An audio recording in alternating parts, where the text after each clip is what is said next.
Central Minnesota Sports Hub. It's the Morning Sports Desk, presented by Wadena's Pizza Ranch and FunZone Arcade. Available on Apple Podcasts, Spotify, or wherever you get your podcasts, and streaming on YouTube. This is the Morning Sports Desk, powered by Pizza Ranch and FunZone Arcade in Wadena. I'm CJ Baumgartner. There's Corey Tackman. Corey, we got a lot to talk about on this Friday. Some good, a good amount bad as well. And about Rushmore Friday, where we talk about our 4 most notable first-round playoff exit disappointments. We'll talk about that in a second. Okay. But that's coming up. That's all coming up here in today's show.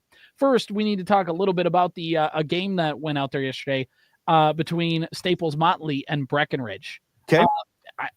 I think it might have been the only baseball game that went on in the area. Yeah, I think you're probably right. It might have been. And that's not to say that there's not anything against Staples Motley or Breckenridge. I was just saying I think the sunk cost fallacy might have factored in to that game, considering fallacy maybe isn't the right word, but the sunk cost phrase, whatever you want to use. Because it didn't really rain in Staples for most of yesterday. Yeah. In the morning, we were in Wadena, right? We had to go to Staples. But in Wadena, I was like, ooh, maybe this game won't happen. And then on my way to Staples, the rain was less. I got to I got through Verndale, I got through Aldridge, I got to Staples. I was like, oh, it's not actually raining really here. It's a little wet, but nothing like unplayable. Okay. I guess they're fine. I guess they're going to have a game in. And it was like, I was waiting in my truck because it was a little rainy. I was like, I'm not going to set my stuff up yet until like it gets close to it. Just waiting in the truck. And then all of a sudden it started to rain a little harder. And I was like, okay. And it rained like that for maybe 15, 20 minutes. And I'm like, this is going to be dicey. But then I looked at the clock and I'm like, the Breckenridge bus is already like almost here. There's no way they're going to tell them to turn around. Mm-hmm. They're going to play this game because you have to. They're already there. They've already got the bus lined up. There's no point anymore. It's actually more beneficial to play the game. They moved up the start time. Like they did everything they could to accommodate it. Right. Exactly. It's going to be soupy. It's going to be wet. It's going to be not ideal, but you're going to have to play this game. And that's what they did. And I think both coaches will tell you that game was probably not the best representation of their current squads because weather was a factor. There were 8 combined errors in the game. Yeah. There was a lot of walks, a lot of pass balls, a lot of errors. Again, that were uncharacteristic. Like there's a couple errors, one for both teams, where a ball just slipped out of the glove on a pop-up. Stuff where it's like, there were pitchers. I said it midway through the game because Ben Terrell was pitching for Staples Motley, and they had a lead. I think it was like 7-1 maybe in like the 3rd or 4th inning. And I was like, he's got such a good advantage right now because he has a multi-run lead in a game like this. And the other pitcher for Breckenridge struggled to the strike zone. Staples Motley, I think, got 10 or 11 hits by the time the game was all said and done. They won 14-4 in 5 innings, by the way. But it was the fact of like, there were so many walks because the pitchers don't have good grip on the baseball. So your command in high school sports and high school baseball can always be a little iffy, but especially on a day like yesterday where you didn't have the grip you wanted, there was a lot of walks. So when Terrell came up onto the mound to pitch, it's like you have a multi-run lead. The other guy struggled. The opposing team sat in the field for so long. It was like, you just basically have to throw it right down the middle. And if you get hit, you get hit. But like, there's a better chance of there being outs if the ball is put in play, just to avoid your team. Like, you can give up a run or two. Who cares? Like, you have a big enough lead, but like, just don't walk guys and make your fielders sit out in the field. And that's what happened for Breckenridge. So many long innings while they were in the field because they couldn't hit the strike zone. A lot of pass balls. Staples Motley ran the bases. And that's how the game came to an end, was a walk-off hit by pitch, of which there was 3 or 4 in the game. Again, because the conditions aren't great. You don't have as good a grip on the baseball. Staples Motley came away with the victory in that one. The Tappy brothers came away with, I think, in total 3 doubles and like 3 RBIs on the game between Cooper and Colby. So overall, good game for Staples Motley. They get 2 conference points, wins, whatever you want to call it, in the victory to get a plus 500 conference record. And of course, got back to 6-6 overall on the season. Both teams are off until next week, and then they pick it up then. But the first ever Heart of Lakes conference meeting between those 2 schools goes in the way of the Cardinals. 14-4 in 5 innings, excuse me. And the real MVP of the game, Corey, is Staples Motley head baseball coach Shane Tappy, because I talked to him in the dugout. I looked at him and I said, hey, are you guys using the concession stand today? And he said, no, do you want me to let you in? And I couldn't said yes fast enough. Yes, please let me in. Like, see this radio equipment? It's going to get wet. That's not important. See me, the broadcaster? Yeah, I'm going to get wet. It's not going to be a fun day for me. One of us might as well stay dry. That's awesome. And so he let me into the concession stand and I got to stay dry. So props to Coach Tappy and the Staples Motley staff for letting me bum in the concession stand. Amazing. That was good. But did they have the big giant Freezy Pops in there? Well, I don't know. They didn't have the concession stand open for that game. So I mean, you didn't I didn't dig around. No, I figured I was already lucky enough to be in there. Also, it wasn't really a Freezy Pop kind of day, you know? Right.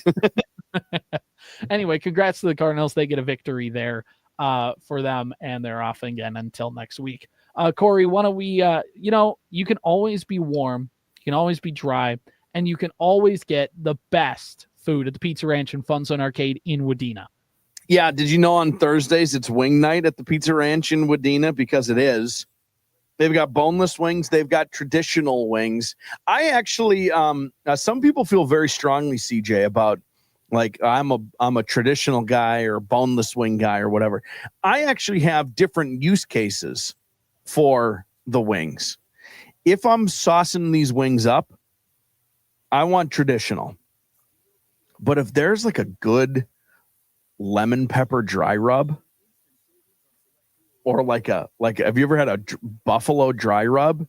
Those can go on the boneless. That I think is wonderful. So no surprise here. I have no preference between a boneless or a traditional wing. Is anybody shocked by that information? No, I think all wings are wings if they taste good, you know? In an unbelievable variety of sauces, let Pizza Ranch bring you a wing night on a Thursday night at the buffet. Obviously Friday, which means they want to set you up for the weekend, whether it's a supper tonight or something tomorrow. You can show up to the buffet and enjoy till your heart and a little tummy is content. You can order for takeout. You can order for delivery. And you've got all weekend to make use of that FunZone Arcade. Have a little fun this weekend and bring the kids out. Bring yourself out. I'm still always just so impressed. My oldest is 7, CJ, and he loves the arcade. And every time we go, I mean, there's high school kids that are in there. There's college age kids that are in there. There's adults that are in there who are just as involved in the games and the fun that you can have in the FunZone Arcade. It's like they just give their kids their cards and say, go have fun. I'll be over here at the coin pusher, or I'll be over here at it's really set up for anybody and everybody to have a great time. So do it. Have a great time at the Pizza Ranch and FunZone Arcade in Wadena. All right, Corey, we predicted, our bold prediction yesterday was that the Wild were going to take it to Game 7. Wrong. And going to Game 7, babe. Oh, wrong. Totally and completely loser wrong. Bump, bump, and We suck. We suck. They suck. You suck. We suck. We suck again. The Wild have been eliminated from playoff contention with a 3-2 loss yesterday to the Vegas Golden Knights, completely wasting great playoff performances from Kirill Kaprizov and Matt Boldy. The Wild went up 2-1 in the series and then decided that was enough winning for this postseason, and then decided to lose 3 in a row to the Golden Knights and get bounced. Not only that, Corey, the Minnesota Wild made history in doing this. They are historic, because the Wild are the first team in NHL, NBA, NFL, MLB history to make the playoffs 8+ times in a 10-year span, but lose in the opening round every single time. Unless you say, no. Remember, they beat Colorado and they in that Game 7 and they went to play the Blackhawks and they lost in 5, but they got out of the first round. No, Corey. That was 11 years ago. That was already a decade plus old. If you're bad, be historically bad. And in fact, they can't even be historically bad. They can be historically mediocre. It's the worst spot in sports to be, right? In the middle. all the time. You either got to be good or you got to be awful. Being in the middle gets you nowhere. Mm-hmm. I've seen lots of commentary on the Wild, basically iterating of this. You sent me something. I'd seen other people say it. Like, the thing that's so frustrating about the Wild is the script is just so predictable. Every single year, this is going to be the year they're going to be good. And then every single year, somewhere after the new year, there's just this like kind of unbelievable fallout from what was good hockey. Maybe they catch a small little hot streak, and then it's going to be a frustrating and inevitable first round exit. Like, there's just this, like, it's not only disappointing, but it's also uninteresting. Like, they're not even it's just like, I've read this book before. I just read this book before. There's a lot of that right now in the Wild discourse, in the frustrations in the aftermath of losing Game 6. There's just a lot of that. Like, at least when the Timberwolves lose, they're like, they're hilariously inept. Or when the Twins are bad, the whole league is just considering getting rid of them. Or when the Vikings lose, it is in the most unbelievably heartbreaking fashion. It rips your guts out, and then like that. The Wild, there's nothing interesting about how the last decade of the Minnesota Wild season has gone. They're just like, they're okay. Right. It could be heartbreaking, the fact that Hartman scored that goal in Game 5, and it looked like the Wild were going to take a lead and go back to St. Paul, and then the offsides call. But that's not heartbreaking, because you want to know why? It's predictable. It's predictable that this team would find a way to lose in the postseason, because that's all this franchise has ever been capable of since it was resurrected. Since this franchise was brought back, outside of the one Western Conference Finals run, the Timberwolves have been worse, way worse, for way longer and way more inept. And even they've made 2 Western Conference Finals in that same span. Like, about to make their third. This is the thing. Like, I get it. I'm not the biggest Wild fan in the world. Like, in my Minnesota sports priorities of ranking the big 4, which one I would want to see win a championship first, the Wild are 4th on my list. Okay. Like, that's just how it is. But that it's so maybe I'm not as invested as some of you guys, but it's just so predictable to the point where I watch the Wild because it's postseason hockey. But Corey, realistically, at no point did you ever think the Wild were going to win this series.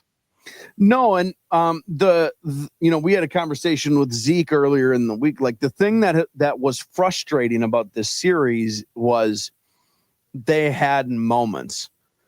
You could argue that the Wild should have just won this series in 4. Right. You could argue they were just as good, if not better, than Vegas all series. Right. But the fact that they just weren't.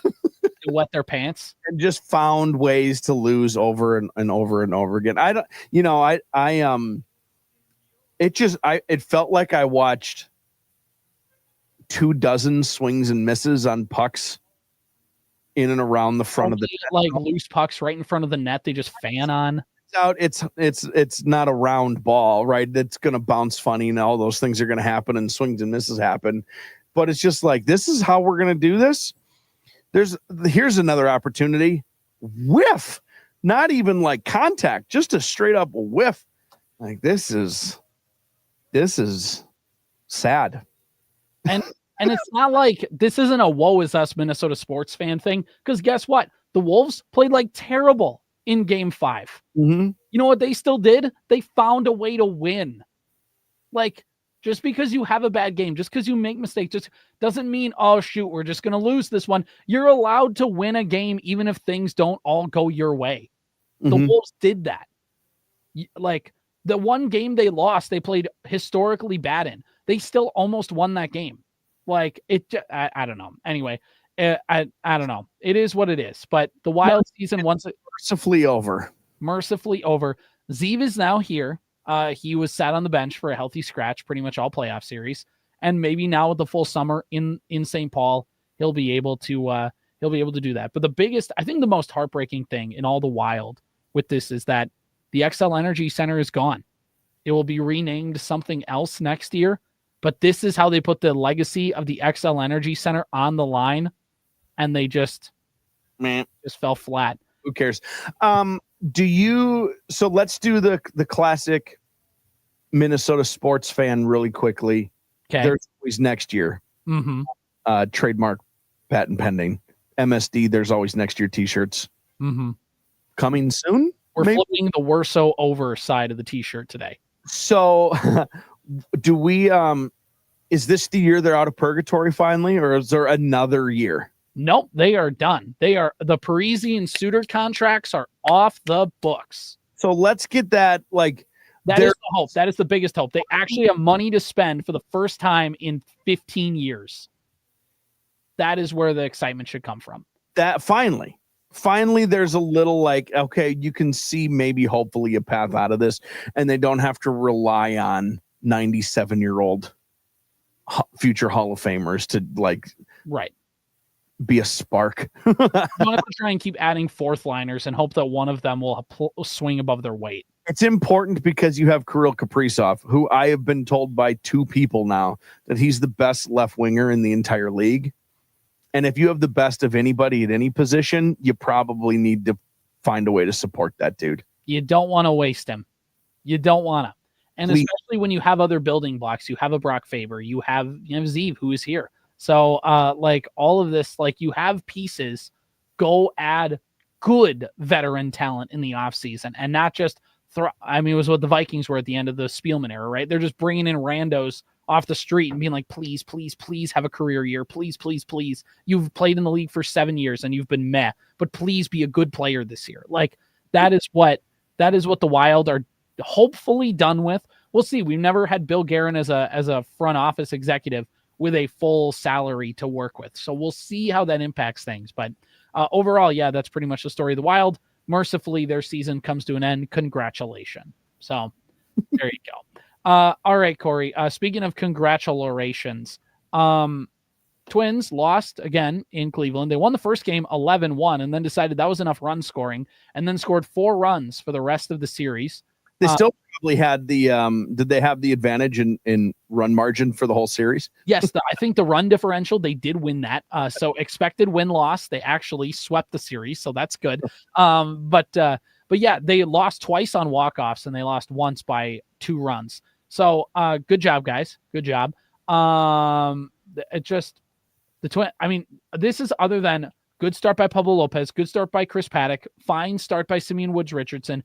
You had 3 good starts by the pitching staff that you wasted. The offense couldn't get it going long enough, and everybody's going to rip on Louis Varland. They're going to rip on Griffin Jacks. They're going to rip on Joan Duran. You're going to rip on whoever, and that's fine. They deserve criticism for not being good in a tight spot. But also, they're being asked to pitch in 1-run ball games every night because this offense can't score. All the time. Every time. I would love for Duran to come into the game we just want to get you in up 6. Right, exactly. Just to do it. Well, we could do that if we just play the Angels and the White Sox all year. And by the way, if the game was 7-6 and you're in with a 1-run lead, now you can blame the bullpen. Right. You scored 1 run. Come on. Do your job. It's a team game, and this is a team loss. Way to go. The Twins are 3rd most in the league of scoring 2 runs or less in a game. The only 2 teams that have scored 2 runs or less in more games have been the Los Angeles Angels of Anaheim and the Chicago White Sox. That's not great company. Even the 4-win Colorado Rockies are scoring more runs than that. Yeah, we should just move the team to Denver. At least they'll put the ball there. They'll hit the ball in the mountains. Move the team to Utah. Anyway, but I mean, baseball club. The Twins. Here's the thing. They're both people rip on the bullpen, and look, it hasn't been great. The bullpen is the starting rotations ERA is top 8 in baseball. The bullpen's is top 9. It's not the pitching staff. That's why the Twins are struggling. It is all in their hitting. And by the way, the pitching staff, the bullpen's win probability added. So that again, the win probability chart that the whatever. What was the level when you came into the game versus what was the level when you left? Was it higher or worse? Was it higher or lower? The Twins bullpen is one of the worst in baseball at win probability added, because every time they come into a game and give up a run, their team is now losing. And bullpens aren't perfect. So, like, you give up a run, it's like, well, we just lost the game. Thanks, bullpen, you blew it. And win probability added will say that. And look, they deserve criticism for not coming through from time to time. That is important. But to see people blame Griffin Jacks or blame the bullpen or blame the rotation, whatever, the Twins aren't winning because they're not scoring. This offense is a problem. And yeah, Royce Lewis is hurt, and Luke Keyshaw got hurt, and Matt Wallner's hurt. You still employ Byron Buxton and Carlos Correa, and Ed Julian's having a bounce back year, and you're getting good production from Ty France right now. It boggles the mind. The Twins are a team that's hitting a lot of ground balls, and their exit, when they barrel up baseballs, they barrel them up. Their barrel rate is upper half the league, top 10. So is their hard hit rate. But their average exit velocity is below average, which means that they're not making a ton of it's not that they're striking out a ton, actually. Last year, this time, they were one of the worst teams in strikeouts. This year, they're like 15th, which means it's not because they're striking out.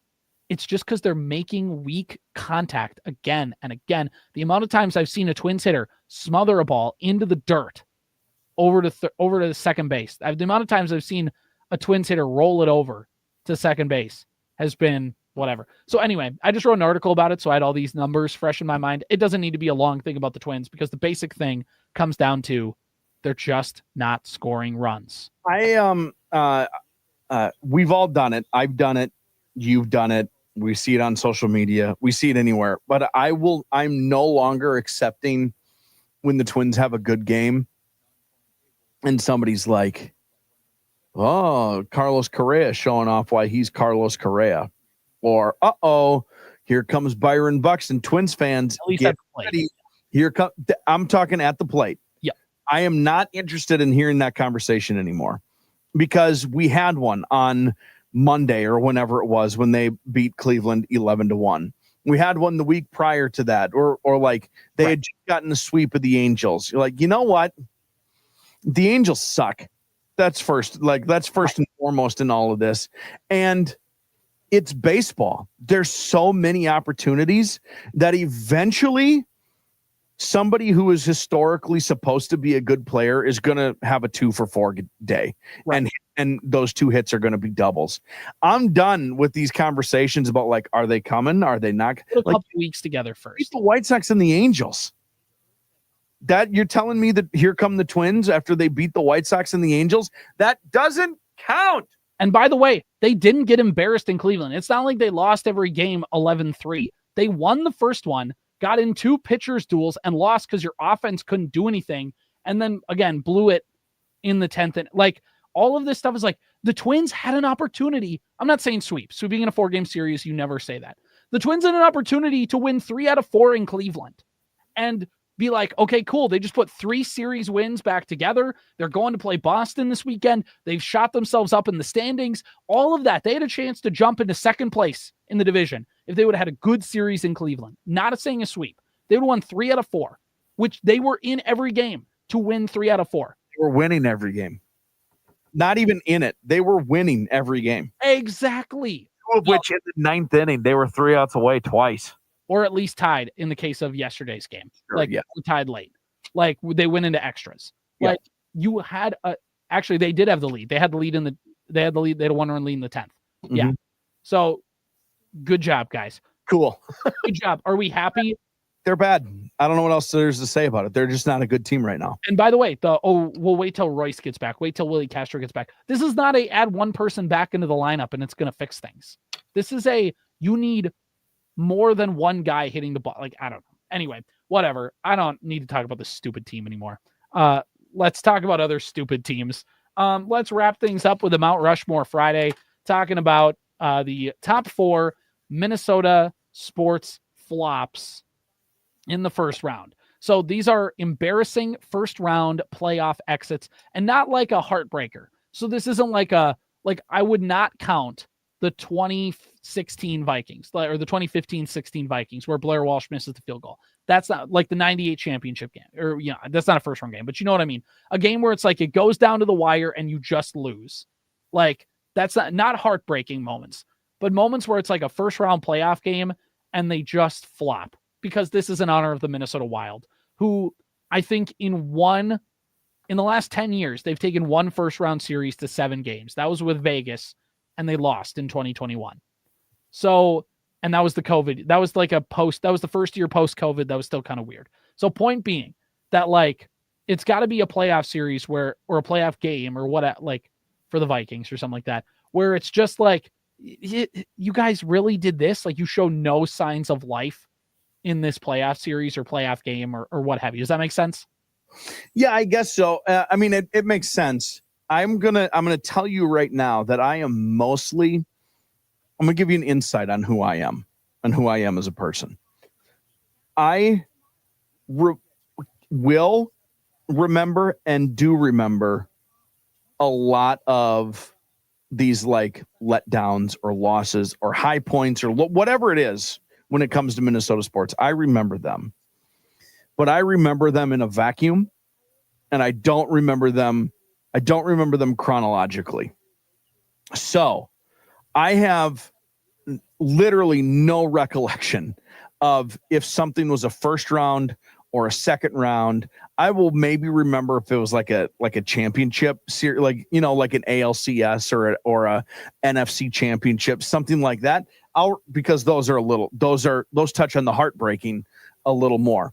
So I am mostly going to default to you on a lot of these, because you are much better at remembering like chronologically and some of those specific details. The only one that I guess I want to throw out, and maybe it's an honorable mention in this whole category, depending on what you have, maybe this is included in this.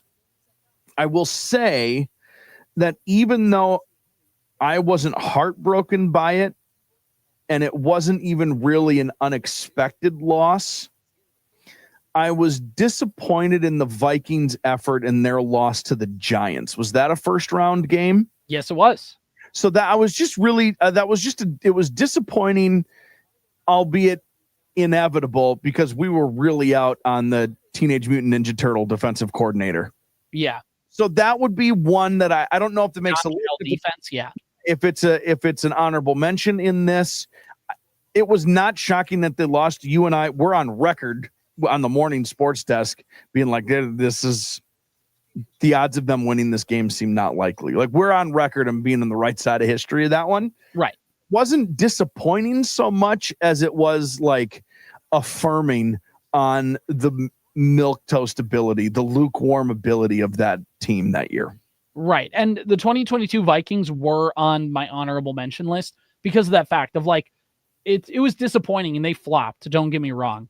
But like, we kind of knew the game went exactly how we knew it was going to go, which is the offense just wouldn't be able to, like, we kind of were like, oh boy, if the offense can't keep up, this is going to be a long day. It was like, also in the midst of a season, one of the more fun Vikings seasons. It was a fun season, yeah. Memory, because they just kept winning games that they were not supposed to win. There's no other way to put it. They just won game after game after game after game by a single score. In the weirdest ways like possible. A 30 biggest comeback. Like, yeah, Josh Allen fumbling a kneel down. Like, they just weren't that good, and we all kind of knew it. The record was amazing. They were not. Yeah, exactly. So that's why I left them off my list. But the one team I did put on the list, and maybe this is recency bias, but it is the 2024 Minnesota Vikings in their playoff game against the Rams. Now, we knew they could lose that game too. Yes. But we agreed that this was a much better team than the Rams were. And even though the Vikings were on the road, you know, and it was in Arizona, whatever. And again, certain money lines will look differently, whatever. That game was much more of a toss-up towards people also leaning towards the Vikings winning that game. And the Vikings were probably the better team, but overall, and it was just the way it was. Like, at least in the Vikings-Giants game, it was competitive down to the end. But like that game against the Rams, and no point once you got past like the first quarter where you like, they're just like, nothing shows like a team that's going to turn it around and win this game. So again, this is in no particular order, but I do have the 2024 Vikings on this Mount Rushmore. It's pretty recent. Maybe there's a first round playoff game in like 1988 that like is a heartbreaker for Vikings fans. I'm sure there are in the 90s, like whatever, but that is what I have. let me add the one little wrinkle to this that maybe I don't know how it adds to this conversation, like from perspective, but like the thing we knew going into that game is how poorly they played against Detroit the week before. And I think we all had a lot of us had this hope that it was a little fluky. Right. There's just no way that's going to happen again. We just had 16 games of unbelievable play, and then one weird one that left a bad taste in our mouth. You're like, we got the weird one out of the way. And then they followed it up with potentially a weirder sort of output. So yeah, the recency bias of it is like, it was disappointing and it was certainly a letdown, but maybe now that we're removed in hindsight, we've learned that who they were against Detroit was also very representative of who they were. Right, exactly. So that, anyway, but they're a much better team than that team that lost to the Giants. That 2024 Vikings team was awesome. Which is why, again, it's why it adds to the flop aspect of it. So, all right, here's a wild themed one. The 2017 Minnesota Wild. There are a lot of wild teams that like were toss-ups in their first round matches versus like pick to lose. The 2017 Wild, 2016 to 17 Wild were a legitimately good team, one of the best teams in the NHL all season long. They get a matchup with the St. Louis Blues and head coach Mike Yeo and all that stuff. And this was expected to be like a butt-kicking series, and the Wild lost, I want to say, in 5 games. Like, it wasn't pretty. And they fell flat on their face, and it was just it was a typical Wild thing, but to flop in the first round like that, the heartbreaking aspect is the fact that it happened after the coach you fired like 12 months ago turned right around and beat you in a playoff series on your home ice with home ice advantage. But the 2017 Wild, add to the list. That was probably out of the Parise Suter era. That was the best team in terms of points throughout the season. That was just the best unit they put on the ice, and they weren't able to get it done with an embarrassing first round flop. No notes. Yeah. I agree completely. Yeah, that's pretty much it. Because we like to talk baseball on this show, I got 2 Twins entries to close this out here. I was gonna say while you were talking too, I did have to look up one because I had one kind of that it wouldn't leave my brain. I just can't remember when they happen. Mm-hmm. I'm not going to spoil it because, like I said, I want to follow your lead. But I think I know where one of these lands, and if you include it, you're absolutely right to have it included. I think I know which year you're talking about, but I'm going to put the year I don't think you have on here, and that's the 2020 Twins. Okay. I have the 2020 Twins. Remember, it was that like they just got bounced the year before by the Yankees. They signed Josh Donaldson. They trade for Kenta Maeda. Kenta Maeda, if it wasn't for Tanner Bybee, would have been like the Cy Young. Like that guy was one of the most dominant 60 game runs like I've seen out of a starting pitcher. Kenta Maeda was excellent for the Twins. They were kind of weird throughout the end of the year, but like for the most part in that 60 game sprint, they played well, and it was expanded playoffs. So they got to play all 3 games at Target Field for what would eventually become the wild card series. But they kind of experimented with this expanded playoff format because that was the year to experiment. And the Twins got the Houston Astros, who are coming off the stench of Trash Can Gate, who had a losing record coming into this postseason. You had Kenta Maeda and Jose Barrios. They were having great years. You got everything you needed out of them and more in starting pitching. And then your lineup flopped. And you got 1 double out of Nelson Cruz. And you had the major league debut of Alex Kirilloff in the playoffs. And that was about it.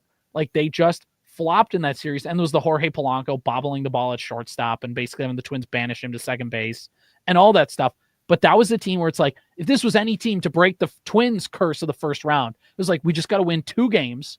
And it's against a bad Astros team that has just been beat on all season long. If there was any time to do it, it was now. And then the Astros embarrassed them in 2 games and then went on to make the ALCS that year because, of course, they did. Mm-hmm. So now the question... Korea hit a go-ahead bomb in that game, by the way, too, in one of them. Right, exactly. So the question is now, I do think there's 2 potential Twins teams. Well, yeah, I know it's a Twins team. There's 2 potential years left.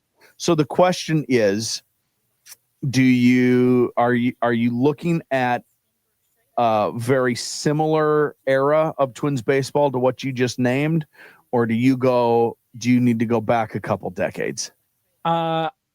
Here's my pick. And again, I figured you would have this team I think you're thinking of on there. So I went away from that one just to for the sake of talking a little differently. I have the 2010 Twins. Oh, interesting. Okay.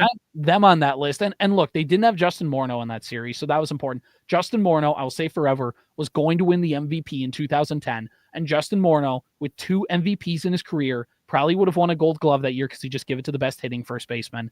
And then again, he wouldn't have had the concussion issues, and who knows what the rest of his career would have looked like. Justin Morneau was awesome in the first half of 2010.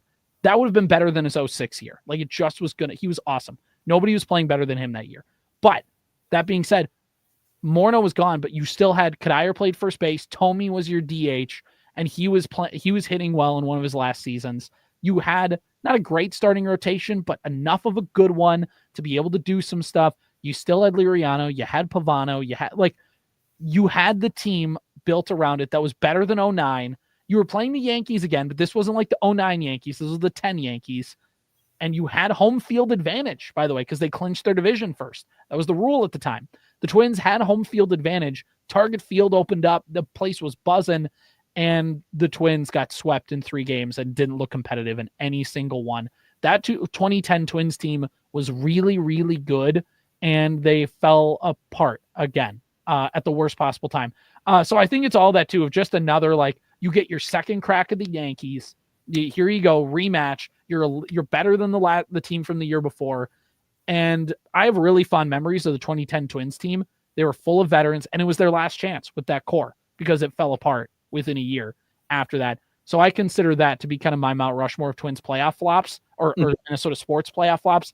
I think I know which team you have, though. Well, I think, in my opinion, there's 2 more honorable mentions here. And one is very close to the previous team you had mentioned. And I'm pretty sure this is correct. And correct me if I'm wrong, but what year did they lead the league in home runs? Was that the 2019? 2019. Yep. So the 2019 Twins were amazing, right? They had 101 wins that year. Yep. And they just mashed and mashed and mashed and mashed and mashed. Now they ended up playing a wild card Yankees team, right? Yep. Who was second in the league in home runs that year. I mean, if the Twins didn't exist, the Yankees would have broken the record. That's how many home runs they hit.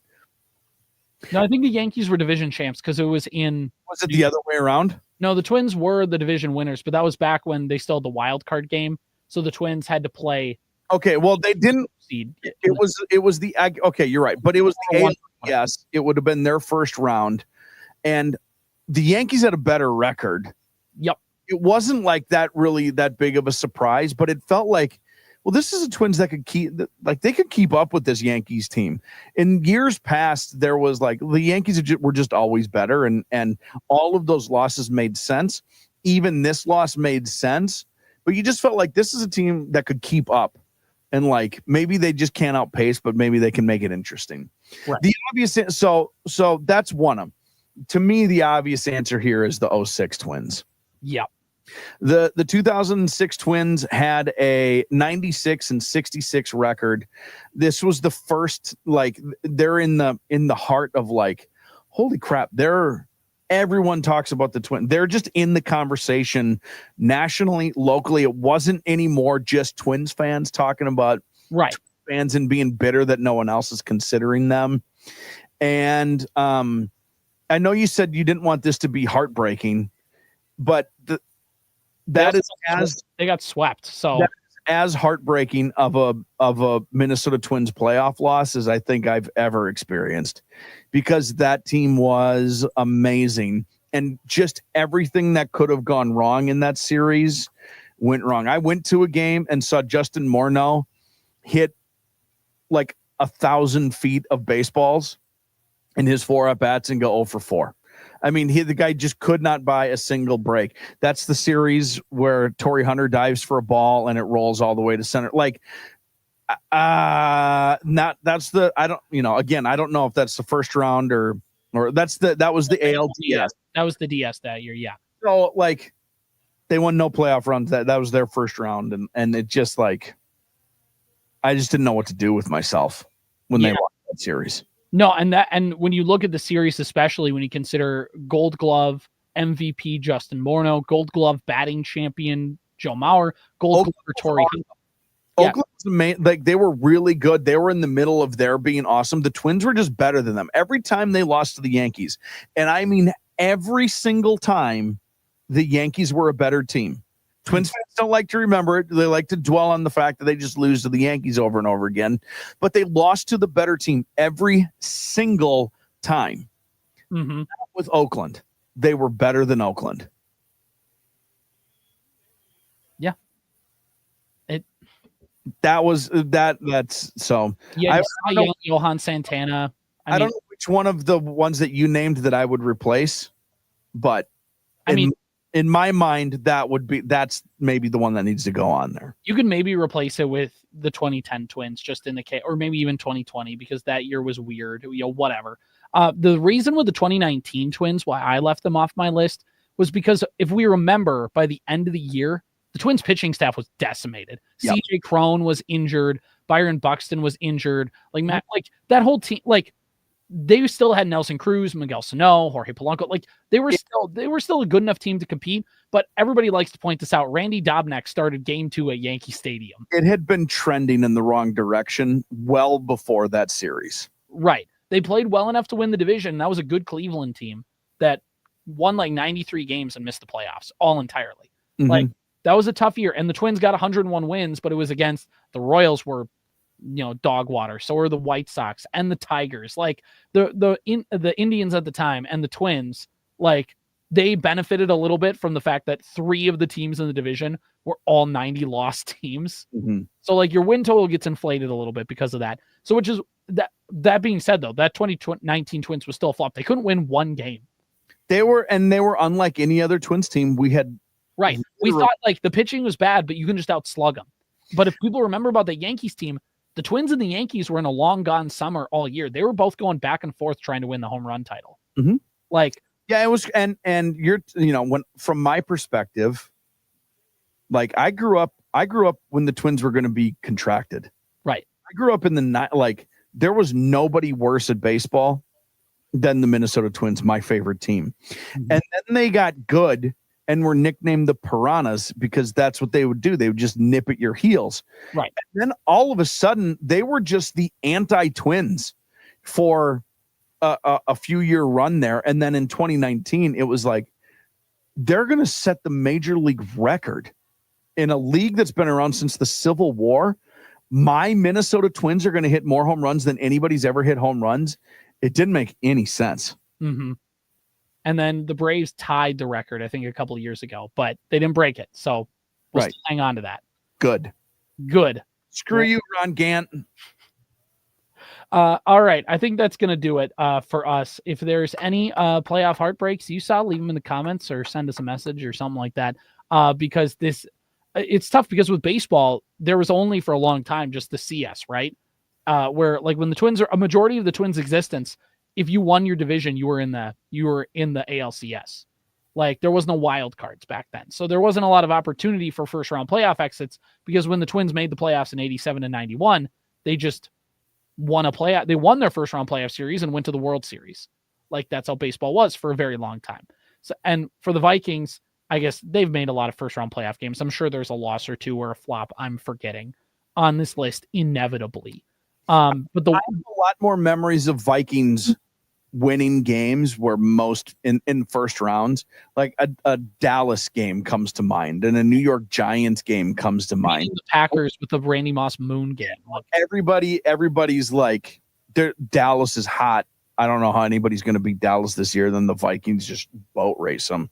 That's an opening round playoff game that I remember. Cousins game in New Orleans, right? Where nobody was picking the Vikings. They win. And it's like, oh, maybe they can do some stuff. And then they get steamrolled in San Francisco. Yeah. Which is a part of the Vikings heartbreak and a part of the Vikings story over the years is that's a big part of it. The heartbreaking opening stuff is because the Timberwolves just don't make the playoffs or they make the Western Conference Finals. Apparently. Yeah. The Wild and the Twins are the two franchises here where you're just like, well, I guess my fall just opened up, didn't it? and with the Wolves, yeah, the times they made the playoffs and got bounced in the first round was 2017, which that was a fun team because they were just good for the first time in forever. But like by the time that team got to the playoff series, that team was cooked. Like you could already tell things were not just that they weren't going to make anything in the playoffs because one, they were playing a Rockets team that was awesome that year. And it took like 30 missed threes in a row for them not to beat prime Golden State. And like, that wasn't a fun team. Right. It was fun that they were finally in it, but that wasn't like a super enjoyable experience. You could already tell by the end of the year that like people didn't like being around Jimmy Butler. Like that was what you could tell. Like you could already tell like this isn't working and this probably won't work. And it's why we're all still sad. We were all still sad from why we were in that situation in the first place a little bit. Right. You know what I mean? It just was not, that was like they, and by this, they had 5 wins, 43 wins. It's not like they were great. No. It wasn't disappointing that they lost. The Wolves team won 49 games this year and they were a 6th seed and people go, I don't know. They're not any good. Like wrong. You are. That would have been disappointing. If they would have lost to the Lakers, it would have been very disappointing. That would have gone on the list. That would have gone, especially knowing what we know now about how this Lakers team is constructed. Like poorly. That would not have been fun. But instead, they're going to play either the Rockets or the Warriors coming up. Good find out tonight, by the way. I think if the Warriors win, game 1 is on Monday, and if the Rockets win, game 1 will be on Tuesday. I think that is how it goes. Good. There we go. We'll find out on Monday what it's going to be. As they say in basketball, let's go Wolf. Let's go. Wolves in 5. Wolves in 4 till it ain't. See you Monday. Powered by Wadena's Pizza Ranch and FunZone Arcade. Follow the Morning Sports Desk on Apple Podcasts, Spotify, or wherever you get your podcasts. And watch every show on YouTube.